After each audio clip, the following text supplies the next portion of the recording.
El Evangelio de San Marcos nos presenta la verdad sobre el matrimonio, tan importante, no solo para esos tiempos, sino para los actuales.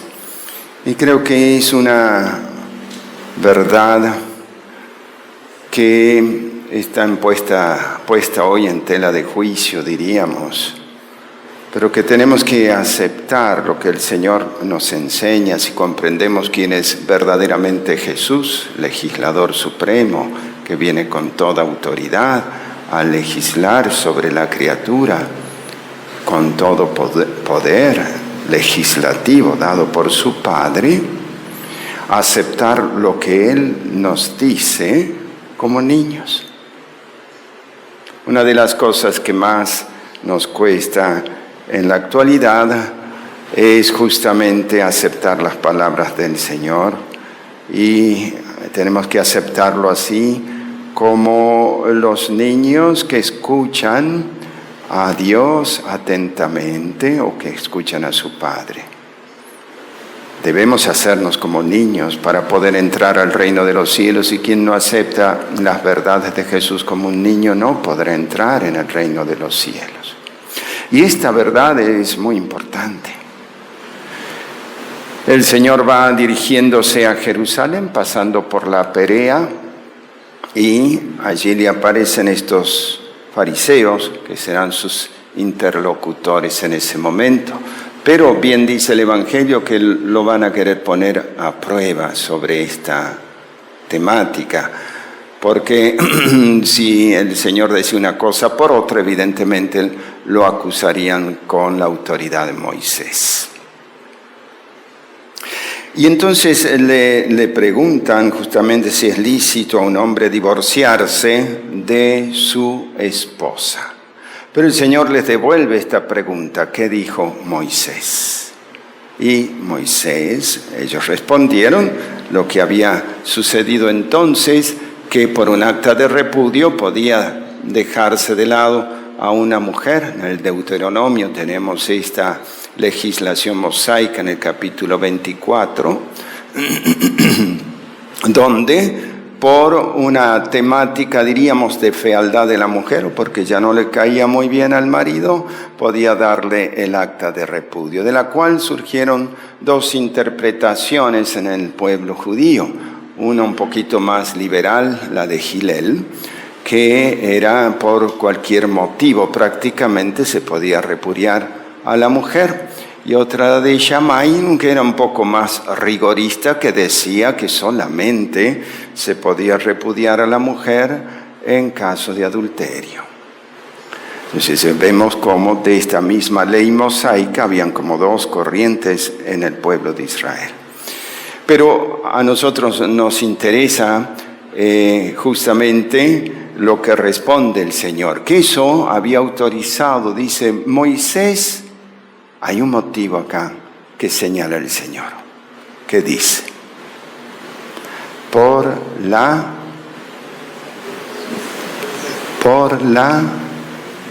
dureza del corazón. Es decir, que cuando los corazones no aman, cuando los corazones se hacen duros, cuando no se hacen misericordiosos, cuando por cualquier motivo uno se va distanciando y desafectándose, motivándose en sus afectos a la renuncia, al rechazo hacia la otra persona, hacia la mujer en este caso, empieza a endurecerse, a ponerse como una costradura en el corazón, y eso hace que evidentemente termine en el repudio. Por la dureza del corazón, dice el Señor, permitió Moisés eso, como diciendo, en realidad no tendría que haber sido así. Si los hombres verdaderamente se amasen, no tendría por qué darse acta de repudio, y tendría que ser el matrimonio indisoluble, es decir, el uno para la otra y para siempre. La indisolubilidad del matrimonio es una ley natural. Por eso el Señor va a poner esta enseñanza. En el principio no era así. Dice, Moisés permitió eso, pero en el principio, ¿a qué principio se refiere? Fíjense cómo es de sabia la Iglesia que nos lleva hoy justamente a ese principio, nos lleva a, refiriéndose Jesús a esto justamente del texto del Génesis capítulo 2, ese es el principio. Como ante esta, diríamos, paréntesis de la ley que va a poner Moisés, por la dureza del corazón de los hombres, dice el Señor, sí, hubo un paréntesis por la dureza del corazón, pero en el principio no era así. Y entonces, ¿qué es lo que tenemos en el principio? Es justamente lo que nos pone el segundo relato de la creación. Capítulo 2, en el primero tenemos cómo Dios va haciendo las cosas en los días, cómo crea al hombre según su imagen y semejanza. Pero no nos dice nada de la mujer. En cambio, en este segundo relato del capítulo 2, hace esta referencia como el hombre estaba solo, ¿no? Adán estaba solo, esa soledad primaria que tiene el hombre porque Dios le había hecho todas las cosas, los animalitos, pensemos ahí en el paraíso, pero no tenía con quién compartir, había como una soledad originaria en el hombre. Porque con los animales, pues uno puede hablarles, pero ellos no responden con la misma, diríamos, relación de amistad y dialogal, porque no son seres racionales. Entonces el hombre tenía una cierta soledad. Estaba acompañado por los animales, las plantas, etc. Pero había una soledad originaria.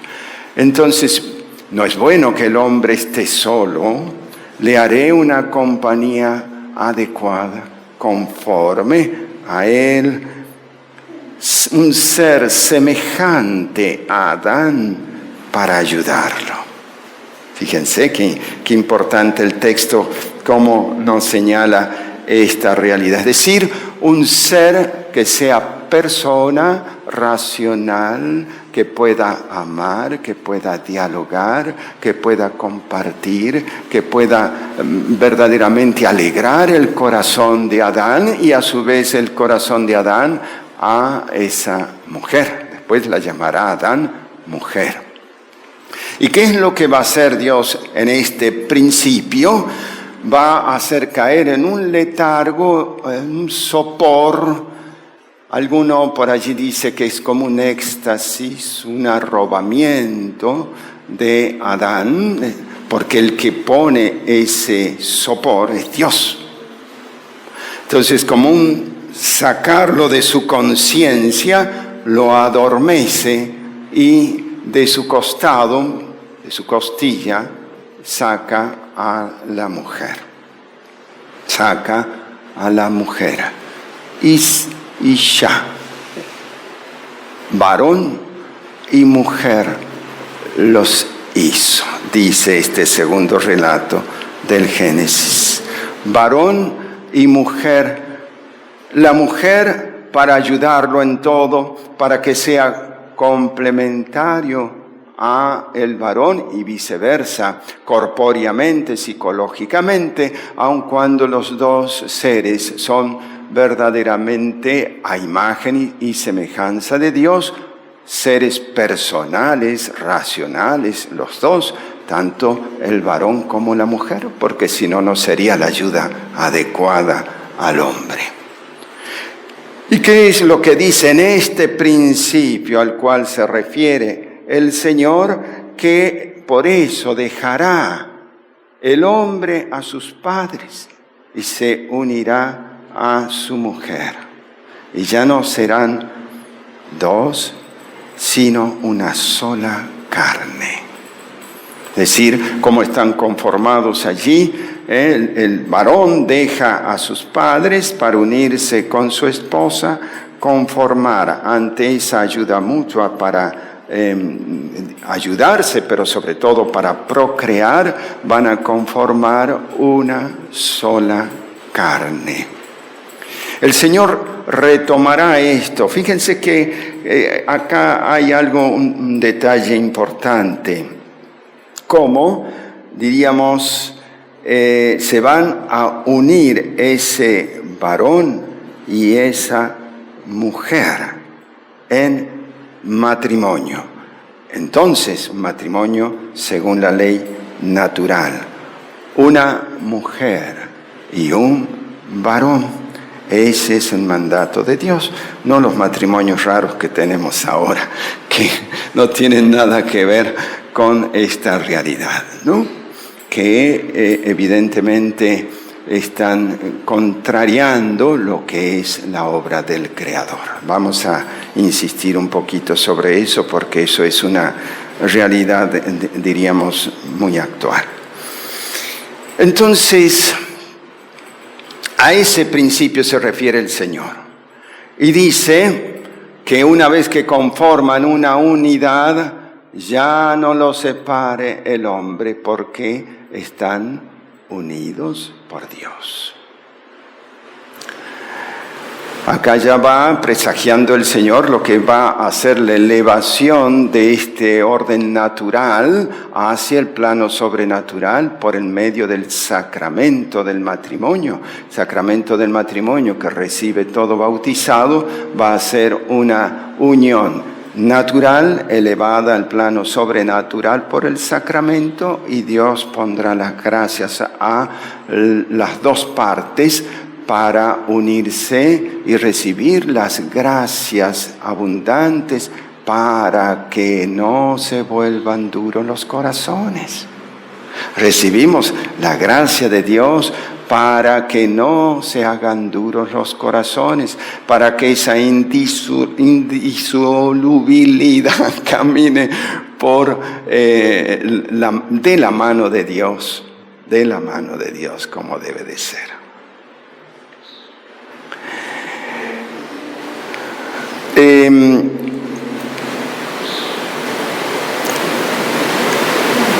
Después, a sus discípulos les va a decir el Señor que aquel que deja a su mujer y se casa con otra comete adulterio.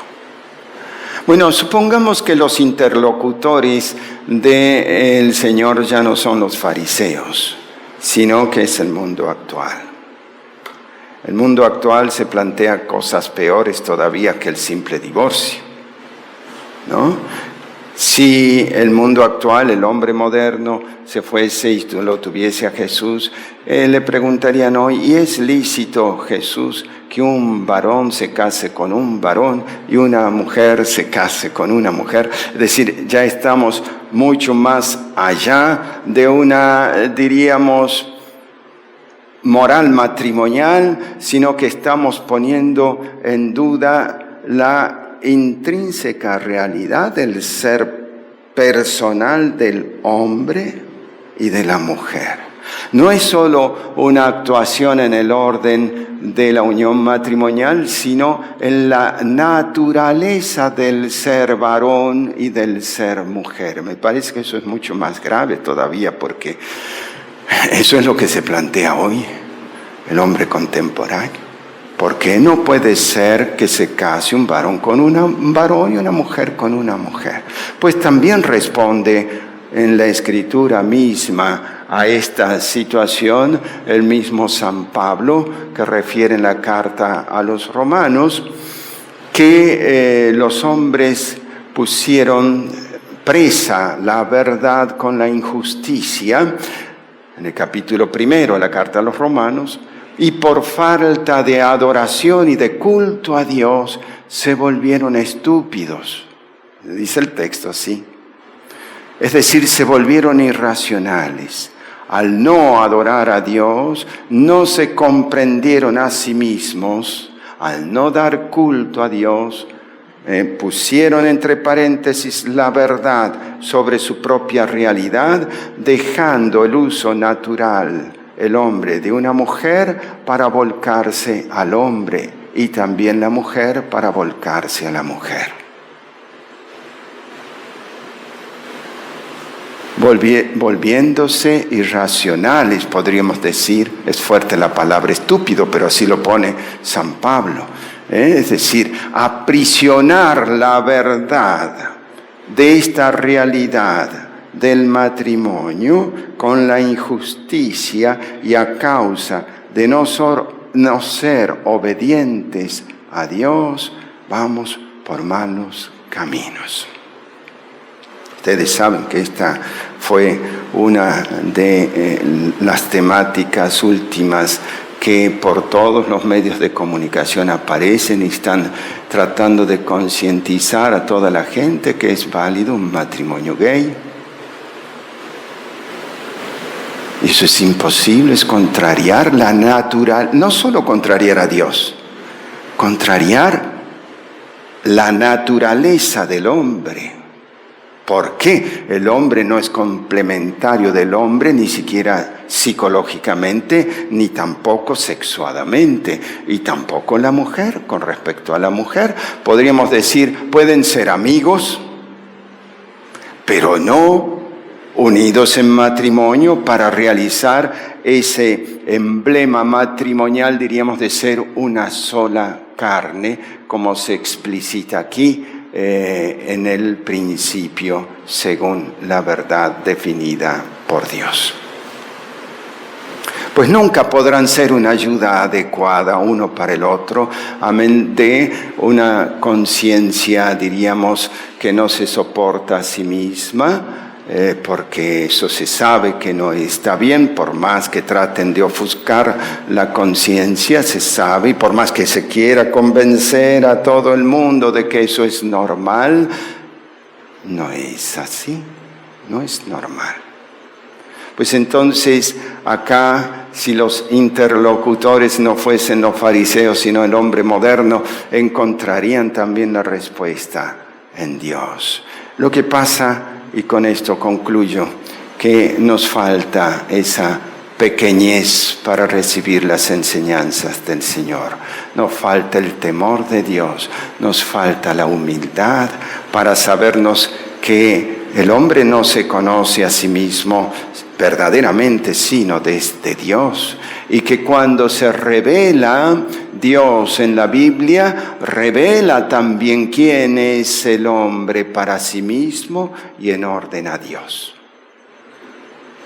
Pues entonces vamos a pedir que el Señor cambie la irracionalidad del mundo moderno. Ya no es dureza de corazón, es algo peor, porque si uno vive muy mal, termina pensando como vive, ¿no? Es este corazón duro y esta mente torpe que tiene el hombre para tergiversar el orden natural de las cosas y para pretender que eso debe ser normal y aceptado por todo el mundo, pues no es aceptado por Dios. Nunca en ningún lado de la Biblia refiere que eso es un santo matrimonio, contrario.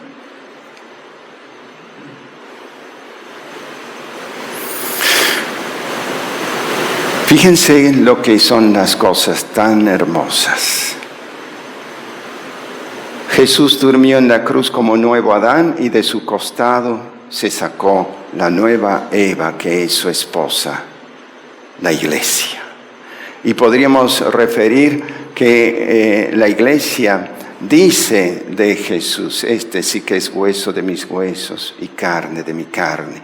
Y Jesús dice de la iglesia, también su esposa, esta sí que es hueso de mis huesos y carne de mi carne. Dios habla en un lenguaje esponsalicio.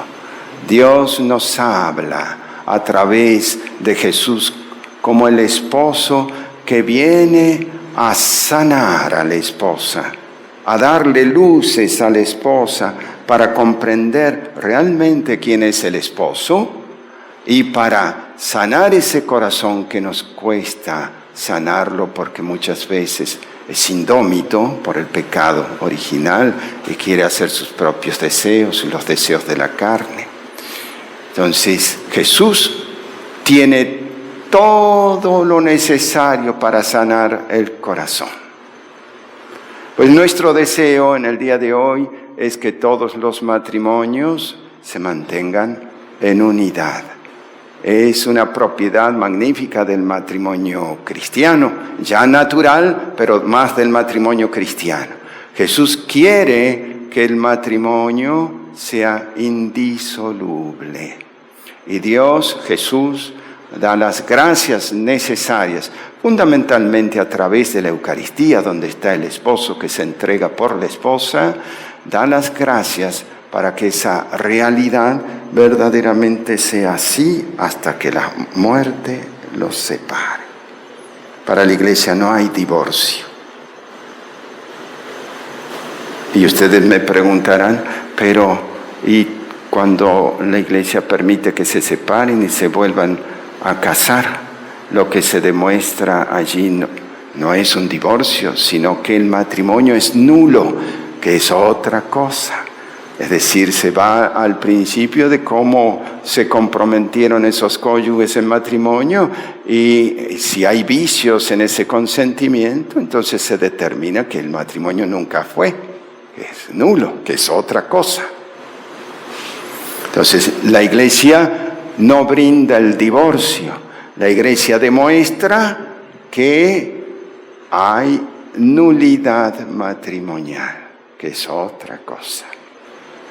Pues vamos a rezar mucho por los matrimonios cristianos. Tenemos que pedir a Jesús que arrebate esas durezas del corazón en tantos cónyuges hoy, que sobre todo se abran a ese misterio magnífico de este don sacramental que es maravilloso. Sacramento grande es el matrimonio, dice San Pablo. Y vamos a pedirle a Jesús Eucaristía que las verdaderas familias cristianas siempre se vinculen cada vez más en ese amor indisoluble para siempre.